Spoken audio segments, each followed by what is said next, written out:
근데 한번 물어봅시다. 네.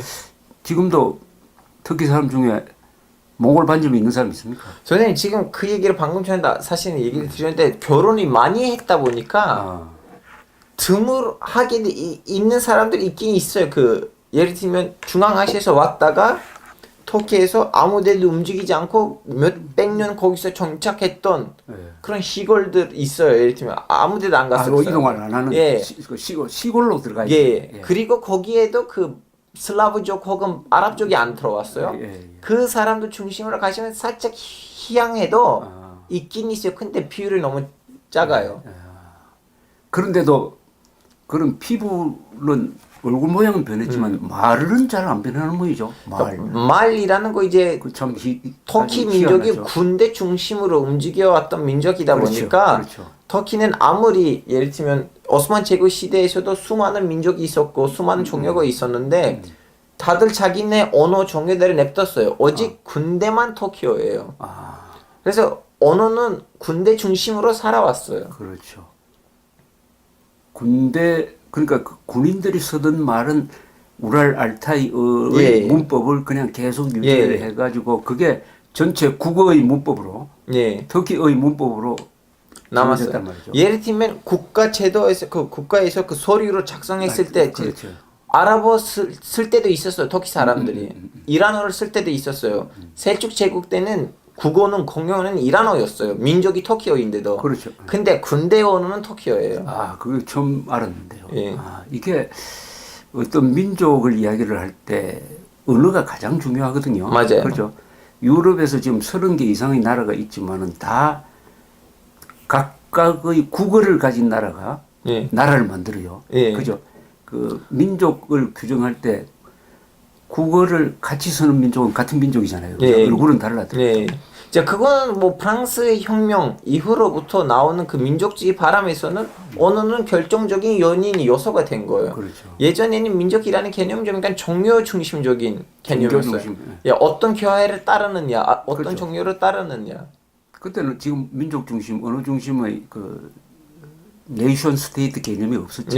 네이션 스테이트라는 개념은 프랑스 대혁명 이후에 독일이 통일되고 이탈리아가 통일되는 과정에서 같은 민족이 국가를 하나씩 만들어야 된다 하는 그 개념으로 고대사를 보면은 잘 안 맞죠, 그죠? 그러면 그때는 그런 개념이 그럼 이제 영국이 자극한 거죠. 영국이 하나의 민족이고 같이 살다 보는데 우리는 왜 이렇게 하느냐라는 그 영국의 그 바람이 자극을 한 거예요, 유럽 사람들은. 그래서 이 터키란 나라는 워낙 크니까 워낙 크고 로마 제국이 이제 유럽, 아프리카, 아시아에 걸친 대제국이었듯이 오스만 터키도 유럽, 아프리카, 아시아에 걸친 대제국을 이루어가지고 예컨대 지금 헝가리도 수백 년 동안 오스만 터키 지배를 받았죠. 수호국이었어요. 그리고 지금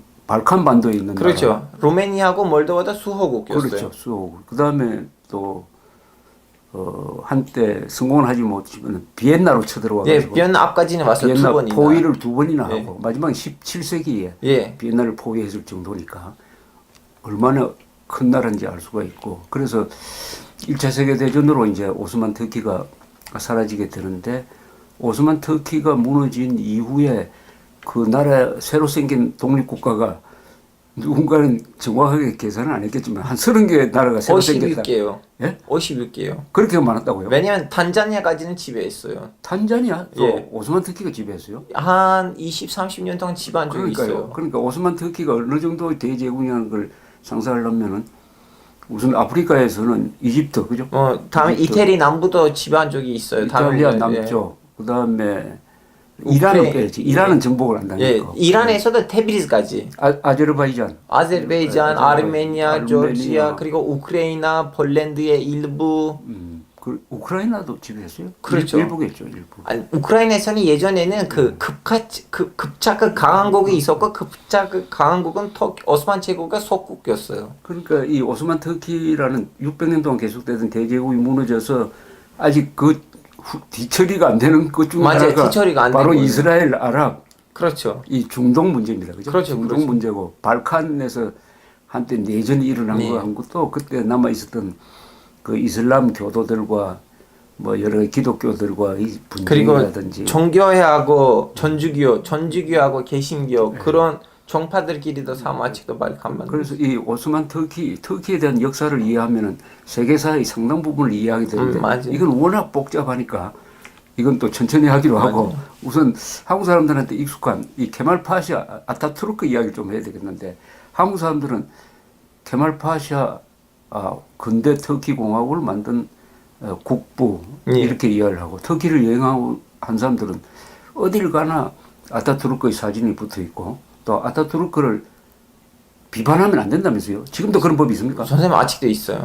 선생님 그리고 저는 이제 안타까운 거는 예를 들면 한국에서도 지금 박정희를 둘러싼 논쟁들이 있고 한국 터키에서도 케말 파샤를 둘러싼 논쟁들이 있는데 저는 그 둘 논쟁 중에서 박정희를 둘러싼 논쟁을 더 선호해요. 왜냐하면 터키에서는 한쪽이 거의 아타투르크 케말 파샤를 신격화하고 그렇죠. 거의 신이 보내줬던 마지막 구원자처럼 하고 마지막 구원자. 예. 세비네, 세비. 예. 뭐 이런 말태가 들어온 적이 있어요. 이제 신들이 아니면 신이 예수님을 보내듯이 아니면 부처를 보내듯이 모함메다를 보내듯이 터키 민족을 위해서 그때도 케말파샤를 보냈다라는 말을 하는데 이 말이 이슬람이란 완전히 위반되는 말이에요. 그렇지. 하여튼 이런 말도 있고요. 또 다른 이쪽에서도 케말파샤는 유대교였고 자신을 숨었다. 유대인이라는 소리도 있죠. 예, 유대인 소리였고 자신을 숨었다. 일부러 터키인 척했다. 일부러 무슬림인 척했다. 터키를 이렇게 세속화 만들기 위해서. 지금 한국에서는 누구도 박정희에다가 구원자를 하긴 안 해요. 안 합니다. 그리고 박정희를 싫어하는 사람들도 박정희는 원래 일본인이었는데 자신을 숨었다라는 그런 말도 안 하잖아요. 그래서 한국에 있는 박정희를 둘러싼 논쟁은 좀 논리적인 논쟁이고 건강한 논쟁이죠. 예, 그나마 말이 되는 논쟁이지 터키에서는 말이 안 되는 논쟁이에요. 한쪽은 극단적으로 우상 숭배처럼 하고 한쪽은 그렇죠. 또 너무 깎아내리고 하는 그런 그렇죠. 예. 이제 양쪽도 자기네 정치 세력을 키우기 위해서 보호하기 위해서 아타투르크한테 너무나 강력하게 공격해야 되거나 아니면 거의 신처럼 모셔야지 자기 지지 기반을 살리는 거예요. 이래서 지금 문제가 있는 거죠. 아타투르크가 터키 역사에서 최초로 등장하는 그 무슨 전투가 있죠. 아타투르크가 유명해지는 갈리폴리 전투. 갈리폴리 전투에 대해서 좀 설명을. 그거는 1차 대전 때문에 터지는 전쟁이었는데 그 1차 대전 때는 뭐였냐면 영국 우리한테 니네들 전쟁에 들어가지 마라고 해요. 그렇죠. 오스만 제국한테. 독일 편을 들지 말라고 했지. 아니 전쟁 아예 들어가지 마. 왜냐면 자기 편으로도 들어오는 거 싫어요. 중립을 지키라 이 말이죠. 예. 아니 자기 편으로도 들어오지 말라고 해요. 왜냐면 자기 편에 들어가면 앞으로 식민지 할 건데 친구가 되면 안 되니까. 근데 터키는 이제 독일 편으로 들어가요. 그래서 그 영국하고 프랑스의 생각은 뭐냐면 이스탄불을 정복하고 이스탄불을 통해서 러시아에다가 지원을 하고 왜냐면 그때 당시엔 러시아에서도 공산주의자들이 혁명을 일으키는 직전이에요. 근데 이제 갈리폴리 전쟁을 통해서 그때 당시에 제일 강력한 군대를 갖고 있는 영국이 갈리폴리를 넘어가지 못해요. 넘어가지 못하니까 공산주의가 일어나는 거예요. 사실은 공산주의는 터키 사람들 때문이에요. 그렇게 봅니까? 예, 우리는 막지 않았다면 영국의 지원군이 갔었다면 레닌이 공산주의를 일으킬 수가 없었어. 예. 그러니까 짜르 정부가 안 무너졌다는 뜻이지. 그렇죠, 그렇죠. 그 이유 때문에 케말 파샤가 공산주의자가 아니어도 레닌이 그 감사한 마음으로 공화국 초기에는 많이 지원해요. 군사적으로도 뭐 기술적으로도 경비적으로도 그 감사한 마음을 잊을 수가 없으니까. 하여튼 그래서 케말 파샤는 그때는 대령이었는데 물론 이것도 일종의 뭐라고 해야 되나 너무나 신격하긴 하지만 대령이었지만 그 전쟁을 다 지휘하는 군인은 아니었어요. 근데 자기네 부대에서는 진짜로 좋은 그 승리들을 얻어요. 그렇죠. 그러다 보니까 뭐 그 기록에 많이 나와요. 그때 신문사들에다 많이 나오고 그때부터는 케말 파샤가 알리기가 시작해요. 신화가 만들어지는 겁니다. 예, 그때가 시작이에요. 맞아요. 예. 그 갈리폴리 전투는 뭐 한국에서는 거의 알려져 있지 않지만은 전사상 유명한 전투고 1915년에서 16년에 걸친 전투라고 기억이 되는데 영국군하고 불란서군, 영국군 주력이고 영국, 뉴질랜드, 불란서군이 수십만 명이 갈리폴리 그 해안에 상륙을 하는데 결국 교두보를 겨우 만들어 가지고 내륙으로 진출을 못하죠. 예, 진출 못해요. 왜냐하면 그 고지를 딱 예. 터키 군대가 장악해가지고 계속 해안에 있는. 근데 사람 많이 죽어요 그 전쟁 때. 이게 뭐 상방 합쳐서 25만 명씩 한 30만 명 죽었을 거예요. 그 좁은 데서. 아니 다들 이렇게 25만 명씩 합치면 50만 명에 가까운 숫자예요. 그건 아마 부상자까지 포함한 거예요. 예. 그러니까 전사자는 한 20만 30만. 그런 어마어마한. 예, 어마어마한 사람 죽. 그거는 뭐 한 100m 사이를 두고 영국군하고 터키 군대가 딱 대치하면서 매일 서로 돌격을 해가지고. 선생님 종아리 서로 부딪혀요. 그 정도로 예. 좁은 데서 건강에서 수많은 사람을 죽어요. 예. 이렇게 종알들이 이렇게 서로 부딪히는 거 한두 개 아니에요. 총알끼리 부딪혔다. 예. 그렇게 아주 참혹한 이 진지전인데 이건 영화로도 많이 나왔습니다. 예. 갈리폴리 전투라 하면은 특히 기억에 생생하게 그 기록하는 사람들이 호주 사람들이에요. 예. 호주 군대가 거기 가서 한 10,000명 이상이 죽었고. 예. 호주하고 인도하고 뉴질랜드. 그렇죠. 이게 영연방 국가들이 예. 왔고. 그래서 결국은 영국 그 상륙작전을 지휘한 사람이 그때 해군 장관이던 처칠이었습니다. 네, 처칠 맞아요.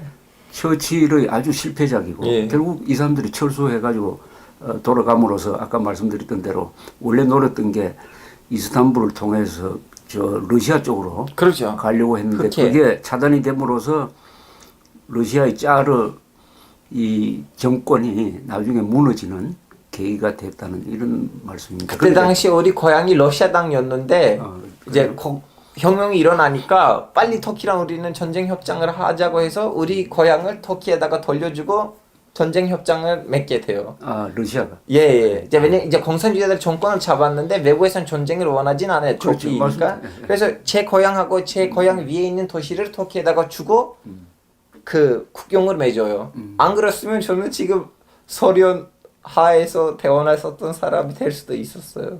그렇죠. 이 1917년에 10월 혁명 또는 11월 혁명에서 공산당이 집권하고 나서 맨 처음에 하는 게 독일 군대하고 휴전 협정을 맺은 거니까. 다음에 우리 군대라. 그래서 연합군 대열에서 빠져버리니까 레닌이 빠져버리고 그러니까 레닌을 도와서 이 볼셰비키 혁명을 성공하도록 만든 게 또 독일의 공작이었고. 예, 그렇죠? 맞아요. 그 과정에서 지금 우리 알파고시 고향이 소련 러시아 지배에서 이제 터키로 넘어갔다는 그런 뜻이죠. 네, 맞아요. 선생님 지금 제 시가 으드시인데 위에 카르시가 있어요. 카르시의 시청이 그때 러시아 사람들이 만들었던 건물이에요. 그대로 100년 동안 그 시청 건물이 그대로 쓰이고 러시아 있어요. 사람들 그렇군요. 예. 그런데 하여튼